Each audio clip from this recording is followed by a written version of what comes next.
to go? Yes, they just told me that I was fine to leave. Okay, this is not a good time. They just told me that I was fine to leave. I'm trying to go home. Why would they tell me that I was good to go if I wasn't?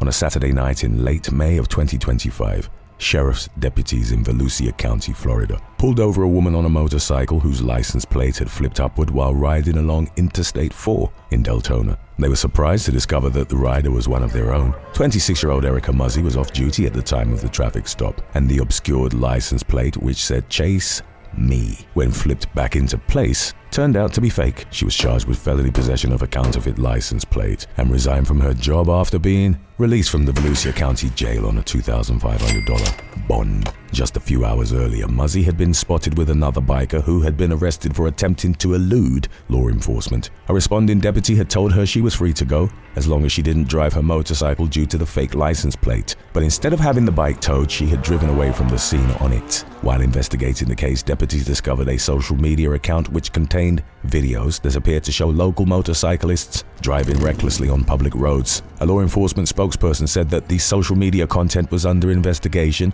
and Muzzy's case is ongoing. Number 19. Charlotte Lee May. 21-year-old accused drug mule and former flight attendant Charlotte Lee May is facing years behind bars after getting caught with over 100 pounds, or more than $1.6 million worth of synthetic marijuana in the Sri Lankan capital of Colombo. The British national had just arrived at Bandaranaike Airport on a flight from Bangkok, Thailand in May of 2025 when customs agents discovered the drug, also known as Kush, in her suitcase. May is currently being detained at the notorious Negombo prison, where she could remain in custody for up to a year while awaiting a resolution to her case. If convicted as charged, she could face up to 20 years in prison. During a jailhouse interview with the Daily Mail, May explained that her visa in Thailand was about to expire, so she traveled to Colombo while awaiting its renewal. She claimed she had been set up and that she knew who had done it to her, and that she didn't double-check the contents of her luggage before heading to the airport to catch a flight to Sri Lanka. According to the most recent available updates, May planned to plead not guilty at her next court hearing. Her friends reportedly believe she may have been manipulated by a mystery man named Rocco, but details surrounding the case remain scant. For the time being, May is left with no choice but to endure the alleged horrific conditions at the prison, which include sleeping on a concrete floor in a cramped cell, eating painfully spicy food, and being given one glass of water to wash herself with. Number 18. Anthony Russian.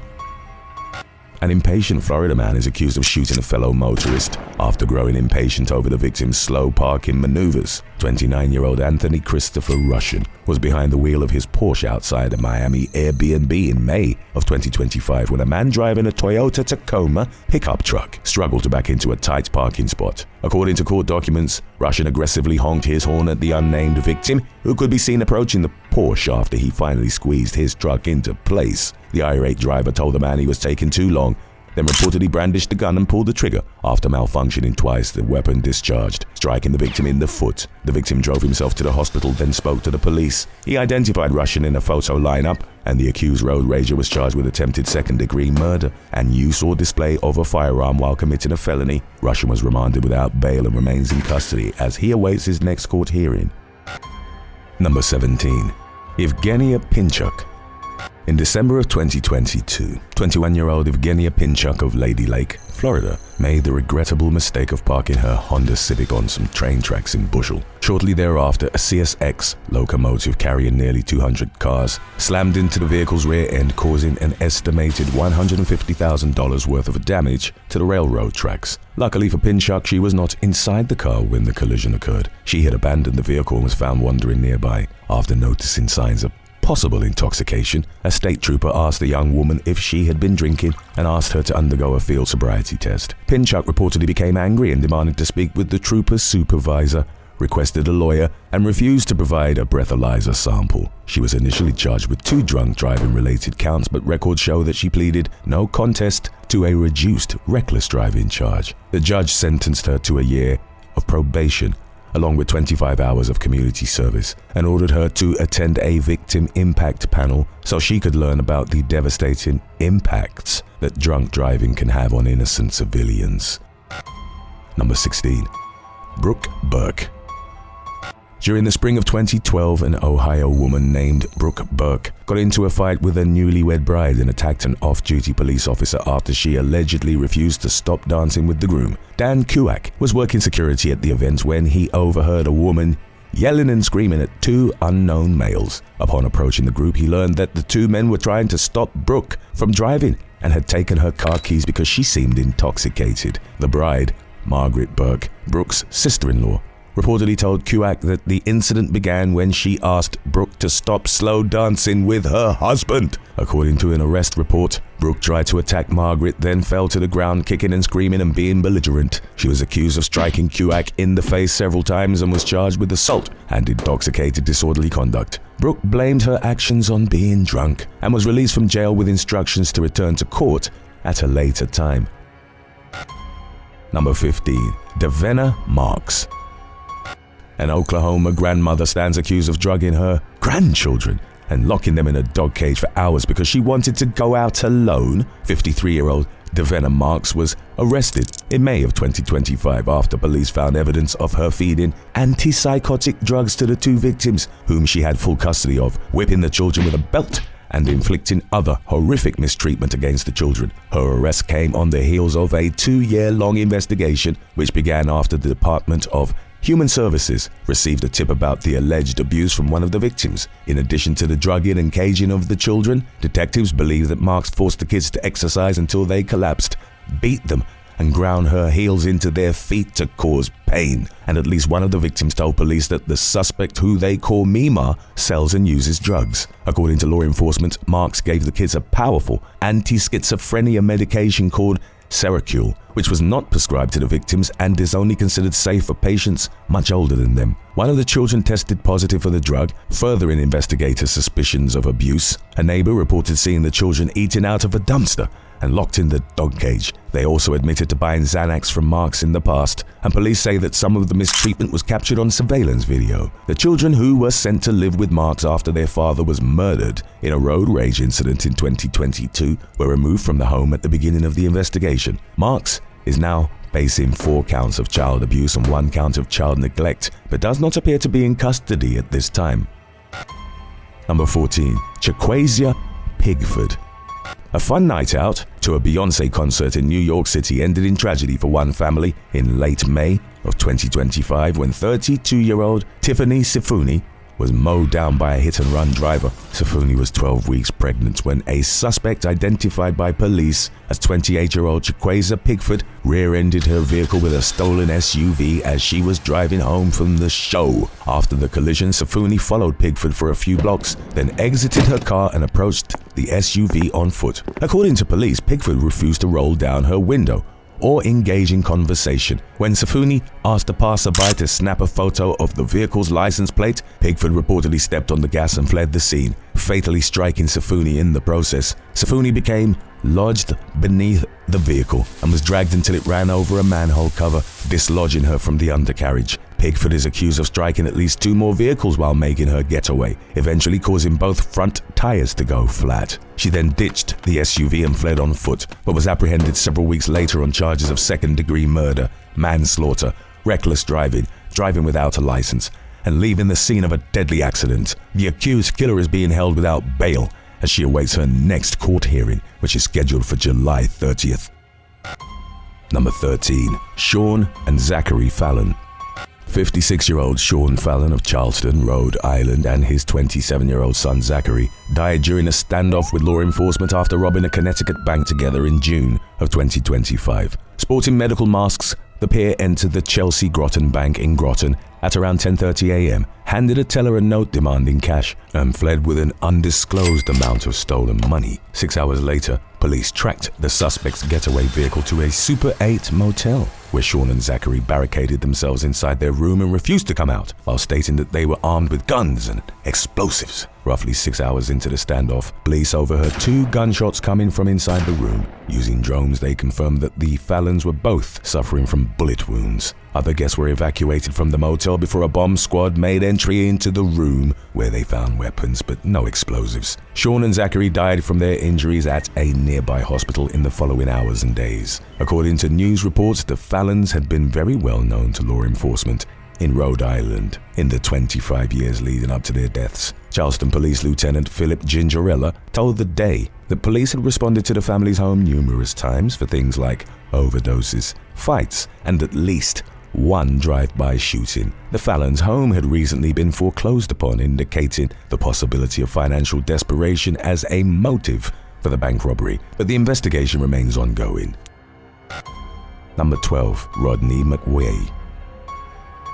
Shortly before Christmas in December of 2023, a little girl named Treasure McWeay was found starved to death inside the Atlanta home of her father, 30-year-old Rodney McWeay. Just 6 months earlier, Treasure and her two brothers had been removed from the residence and placed in the care of their mother, who had fled to Maryland to get away from Rodney's abuse. But Rodney traveled to Maryland, kidnapped the children, and took them back to Georgia, where he kept the children locked indoors, deprived them of food and water, and monitored their every move using surveillance cameras. When Treasure's body was discovered, the family was found living in mold-covered, deplorable conditions. Rodney was soon charged with 15 felonies, including malice murder, kidnapping, and child cruelty for his mistreatment toward all three of his children. During his trial in June of 2025, a relative testified that the defendant had struggled with parenting and keeping a job. The family member said they offered to watch the kids while Rodney worked, but he rejected the help. He was found guilty on all counts after rejecting a 75-year plea deal and is facing multiple life terms as he awaits his sentencing hearing, which could happen any day. In addition to the criminal case against Rodney McWeay, Treasure's murder has drawn scrutiny to the ways that law enforcement and social services handled the matter,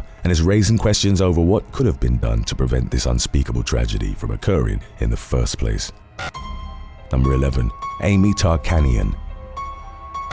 Former Nevada GOP chairwoman Amy Tarkanian landed in legal trouble on April 1st of 2025 when she was arrested on suspicion of drunk driving in Bradenton, Florida. The 28-year-old was taken into custody after she crashed her car into another vehicle in an apartment complex parking lot. A worker at the building told police that he approached Tarkanian after receiving complaints about her slumped over the wheel of her SUV in the middle of the road. When he woke her, she took her foot off the brake and crashed into an unoccupied parked vehicle. Inside Tarkanian's SUV, police found an empty bottle of White Claw hard seltzer drinks. Officers noticed several signs of possible intoxication, including watery bloodshot eyes and an odor of alcohol. Tarkanian reportedly admitted to drinking 4 White Claws despite being on anti-alcohol medication due to addiction, and was taken to the hospital due to her intoxicated state despite having no injuries from the accident. According to court documents, Tarkanian asked an officer if her friend, who is supposedly a judge, can get rid of her newfound legal issue. She was briefly booked into the Manatee County Jail on suspicion of driving under the influence with property damage, with a blood alcohol content of 0.15 or higher and a prior conviction, and is currently free while awaiting trial after pleading not guilty. Number 10. Romuan Moye.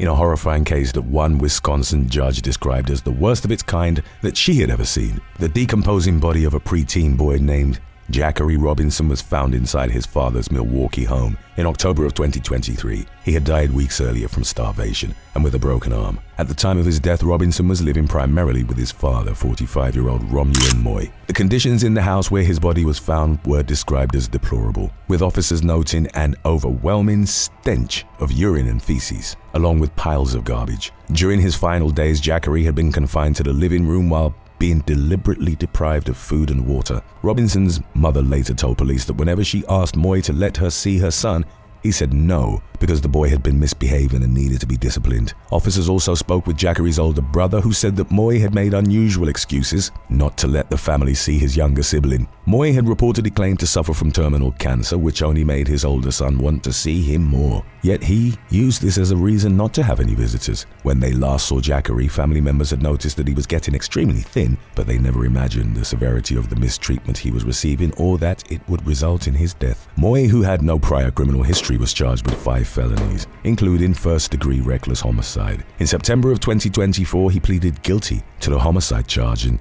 chronic neglect of a child. He was sentenced to 47.5 years in prison, followed by 25 years of extended supervision, which means he'll be well into his 90s if he lives to see his release date. Number 9. Roksana Lecka. Roksana, an allegation's been made, that you've been seen on a number of occasions to assault children with cycles. Yeah, I've heard about that. Yeah.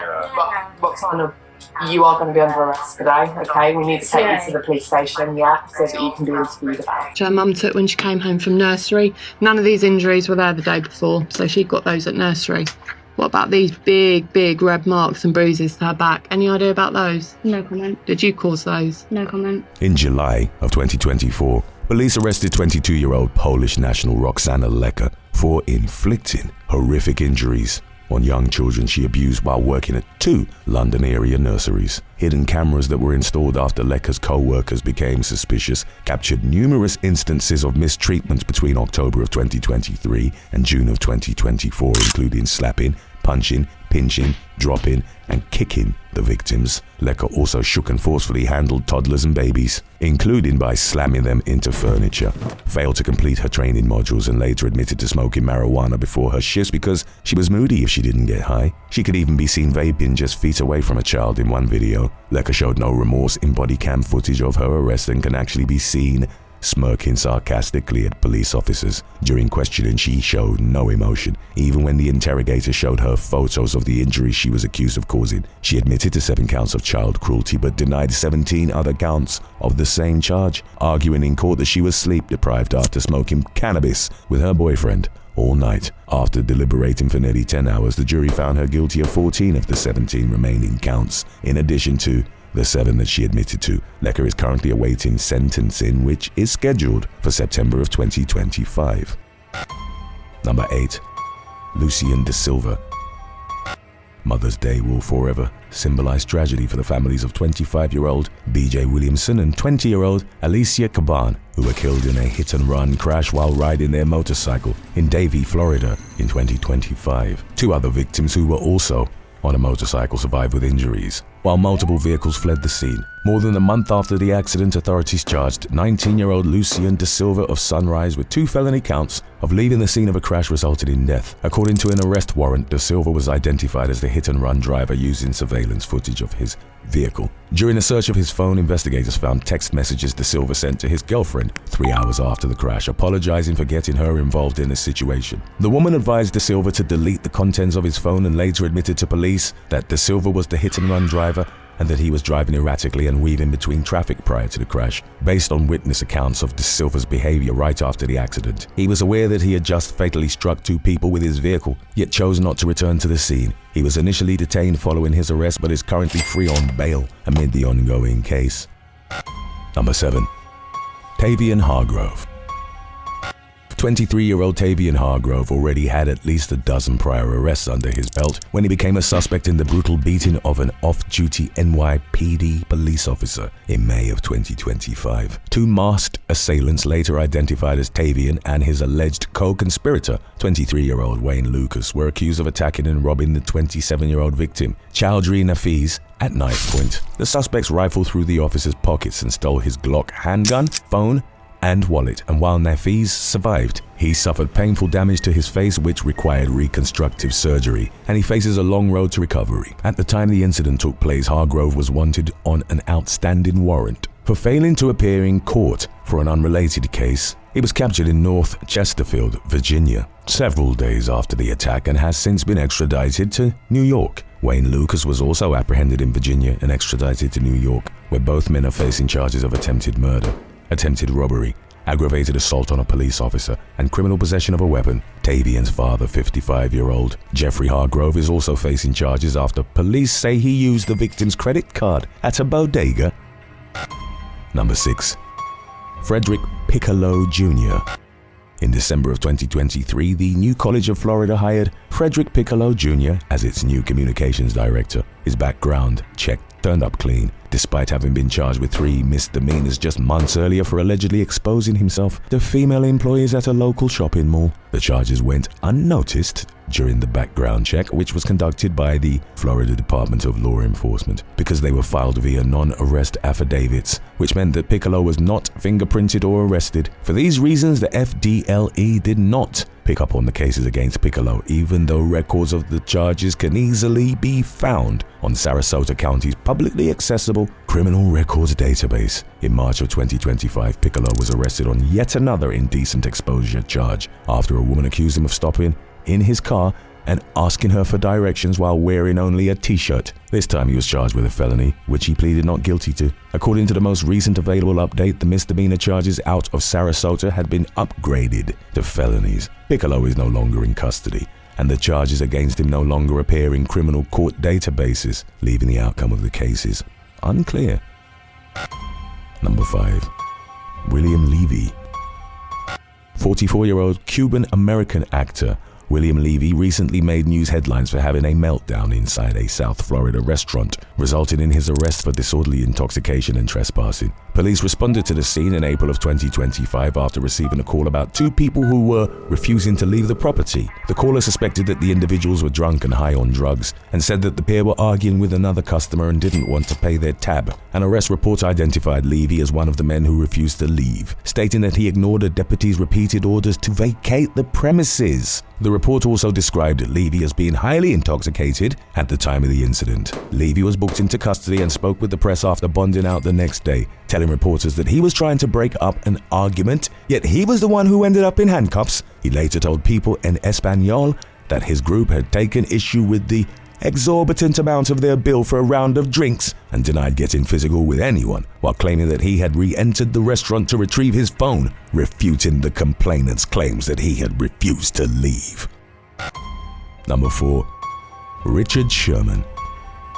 In June of 2025, former NFL star Richard Sherman was charged with his second DUI over an incident that had occurred more than a year earlier. The incident took place in February of 2024 when the 37-year-old ex-Seattle Seahawk was pulled over by a Washington state trooper just before 2 o'clock in the morning. According to police, Sherman was driving 79 miles per hour in a 60 mile per hour zone while weaving within his traffic lane. He admitted to having 2 margaritas prior to getting behind the wheel but refused to take a breathalyzer and performed poorly on a field sobriety test, resulting in his arrest. Police obtained a warrant for a blood draw which revealed a blood alcohol content of 0.11, but prosecutors only recently filed formal charges against Sherman. The case comes on the heels of Sherman's previous arrest in Redmond, Washington, in July of 2021 for crashing his car into a construction zone and trying to break into his in-laws' home. In that particular case, Sherman pleaded guilty to 2 misdemeanor counts and was sentenced to supervision. His more recent DUI case appears to be ongoing. Number 3. Joshua Bashore and Oriana Molina Jimenez. While responding to a suspected trespassing and burglary in progress call at a Key West self-storage facility in February of 2025, police found 37-year-old Joshua Bashore and 26-year-old Oriana Molina Jimenez inside of a storage unit that they were living in. Officers also noticed the presence of drugs, including what appeared to be methamphetamine, cocaine, fentanyl, and smoking paraphernalia. Jimenez was arrested on suspicion of possessing drug paraphernalia, while Bashore was charged with trafficking methamphetamine, possession of a controlled substance, possession of drug paraphernalia, destroying evidence, and possession of ammunition by a convicted felon. Both cases are ongoing. Bashore remains in custody at the Monroe County Jail while awaiting trial, and records show that a bench warrant was issued against Jimenez for failing to appear in court while out on bond. Today's topic was requested by Candice Vidito. If you have any other topics you'd like to learn about, subscribe and let us know in the comments section below. Number 2. Miguel Martinez. An ordinary Monday evening in Manhattan took a bizarre turn in June of 2025 when a hooded and masked man was seen scaling the Roosevelt Island tramway. Later identified as 20-year-old Miguel Martinez, the suspect could be seen calmly walking along the tram's 250-foot high support structure which runs over the East River. 911 calls from shocked onlookers began to pour in shortly before 7 p.m. with witnesses describing the man's dangerous behavior. At times he could be seen casually checking his phone or standing along a narrow part of the structure, just one slip away from potentially falling to his death. Officers reached Martinez using climbing gear while a helicopter hovered above. The suspect initially appeared defiant but allowed the police to secure him into climbing gear for his descent back to the ground. He was lowered to safety then taken to a hospital for a medical checkup. Martinez's reasons for the stunt remain unclear, but police do not believe he was demonstrating in protest or for any specific cause. Number 1. Marcos Lopez.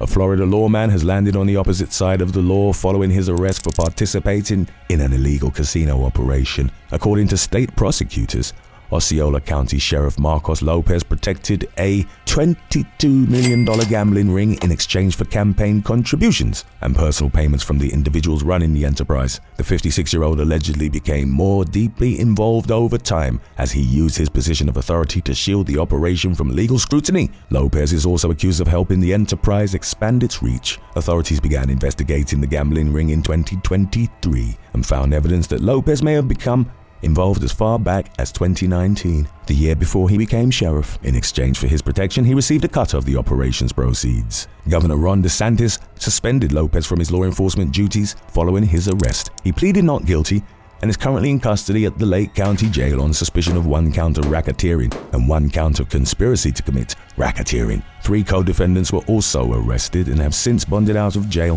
while Lopez remains held in lieu of $1 million bail.